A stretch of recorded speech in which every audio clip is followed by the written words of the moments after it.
잠시 주춤하고 있는 부동산 가격 내년에는 어떻게 될까요? 안녕하세요. 놀면서 유익한 일 하기의 놀면모의 티즈입니다. 오늘은 2022년도 집값 전망을 해보도록 하겠습니다. 무섭게 오르던 집값 상승세가 최근 주춤해지고 있는 느낌입니다.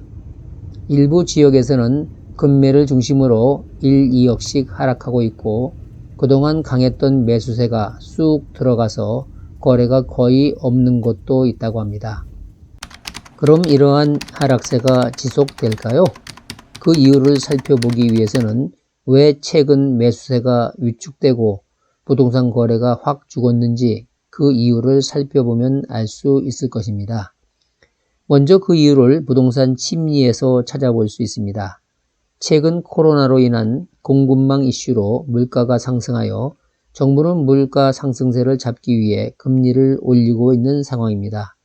금리는 부동산 가격에 큰 영향을 주고 있죠. 왜냐하면 많은 사람들이 부동산을 살 때 대출을 끼고 사기 때문이죠. 따라서 금리가 오른다는 것은 대출 원리금 상환에 큰 부담을 느낄 수밖에 없습니다. 최근 금리가 얼마나 올랐느냐를 살펴보면 얼마 전까지만 해도 부동산 대출 시중금리가 2, 3%대에 불과하던 것이 최근에는 4, 5%대로 올랐고 이러한 상승세는 앞으로 더 오를 것으로 전망되고 있습니다.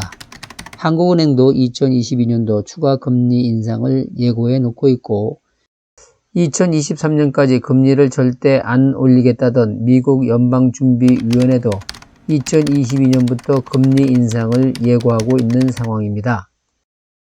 따라서 시중금리가 오르고 추가 금리 인상이 예고되고 있는 상황이기 때문에 부동산 매수세가 주춤할 수밖에 없는 것이죠.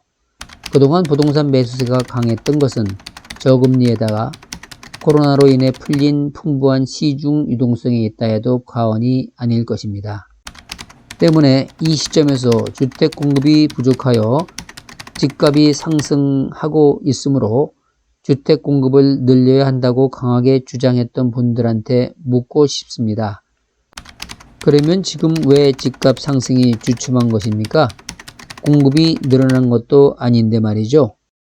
자본주의 체제 하에 살고 있는 사람들의 심리는 돈을 벌고 싶어하고 좀 더 부자가 되고 싶은 마음은 항상 존재합니다.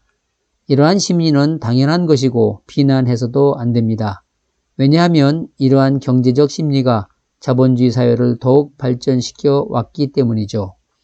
부동산, 아니 집 문제에 관해서도 마찬가지입니다. 집값이 상승할 거라고 예상이 되면 무리해서라도 집을 더 매수해서 돈을 벌려고 할 것입니다. 반대로 집값이 주춤하거나 하락할 것이다 라고 예상이 되면 집을 사려는 것을 보류하거나 심지어는 가지고 있는 집을 팔려고 할 것입니다. 이것이 자기의 자산을 지키는 경제적 행동이기 때문이죠. 이러한 심리를 잘 파악하고 정부는 부동산 문제에 대응을 해야 합니다. 일정 수준으로 부동산 가격이 상승하는 것은 자본주의 사회에서 자연스러운 현상입니다. 자본주의 체제 하에서는 어느 정도 인플레이션이 있어야 경제가 순환하고 발전하기 때문이죠. 하지만 과도한 부동산 가격 상승은 정부에도 짐이 되고 소비 주체인 개인들에게도 부담이 됩니다. 부동산 가격 상승은 일부 부동산으로 돈을 벌려는 사람들 말고는 좋을 것이 없는 것이죠. 왜냐하면 부동산 가격이 상승하면 부동산을 임대해서 사용하는 분들에게는 임대료가 올라가고 집 한 채 가지고 사시는 분들조차도 세금이 많아져서 좋을 것이 없습니다. 따라서 현명한 정부는 부동산 가격을 안정화시키는 것이 매우 중요합니다. 그러나 최근 문재인 정부는 이후에 어쨌든 급격한 부동산 가격이 상승하여 국민들로부터 정권까지 위협을 받고 있는 상황입니다.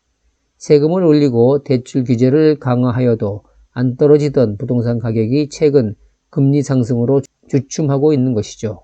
그렇다고 부동산 가격 안정을 위해 금리를 지속적으로 상승시킬 수는 없는 것입니다.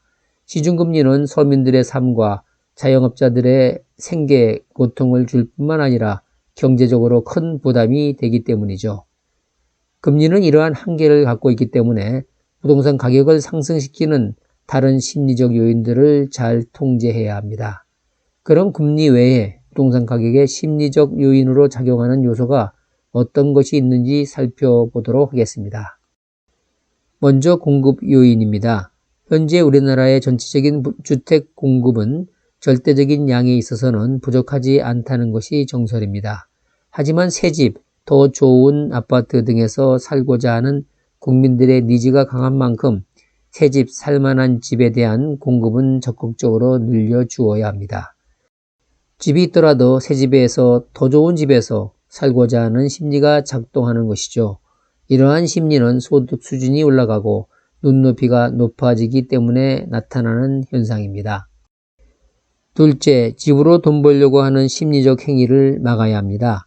특히 주거용 부동산으로 돈 벌려는 투기적 행위는 적극 차단해야 할 것입니다. 그러기 위해서는 주거용 부동산에 있어서는 1주택 소유를 원칙으로 해야 합니다.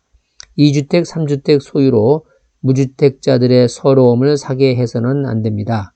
물론 이사로 인해 또는 불가피한 사정으로 인한 일시적 2주택은 예외로 하더라도 말이죠. 이렇게 하면 똘똘한 한 채를 소유하려는 현상이 나타날 수도 있습니다. 하지만 이러한 현상도 고율의 세금을 내고 더 이상 집으로 불로소득을 얻을 수 없다는 심리가 작동하게 되면 지금과 같이 마냥 올라갈 수만은 없습니다. 셋째, 일관성 있는 부동산 정책이 필요합니다. 상황에 따라서 변화를 주는 부동산 정책은 부동산 투기꾼이 아니더라도 합리적인 경제 행위를 하는 일반 국민들에게도 부동산 가격 변화에 대응을 할 수밖에 없도록 에너지를 소비하게 만듭니다. 따라서 예측이 가능한 일관성 있는 부동산 정책을 펼쳐 주어야 합니다. 싱가포르처럼 말이죠. 결론적으로 말씀드리면 2022년도 내년도 부동산 전망도 정부의 부동산 정책에 달려있다 해도 과언이 아닐 것입니다. 내년도에는 대선도 있고 해서 대선 주자들이 국민들의 표를 의식해서 인기에 부합하는 선심성 부동산 정책을 펼친다면 또 한 번 부동산 가격이 요동을 칠 가능성이 있습니다. 당분간은 금리 상승으로 과거와 같은 급격한 가격 상승세는 주춤하겠지만 정부의 잘못된 부동산 정책은 다시 부동산 시장을 요동치게 하여 우리나라 경제에 부담으로 작용할 수 있기 때문에 일관성 있는 신중한 정책 기조가 필요하다고 생각합니다. 다시 한번 강조하지만 급격한 부동산 가격 상승은 일부를 제외하고 누구도 도움이 안 된다는 것을 명심하시기 바랍니다. 이상 놀면서 유익한 일 하기에 놀면뭐의 TG였습니다. 구독, 좋아요로 응원 부탁드립니다. 감사합니다.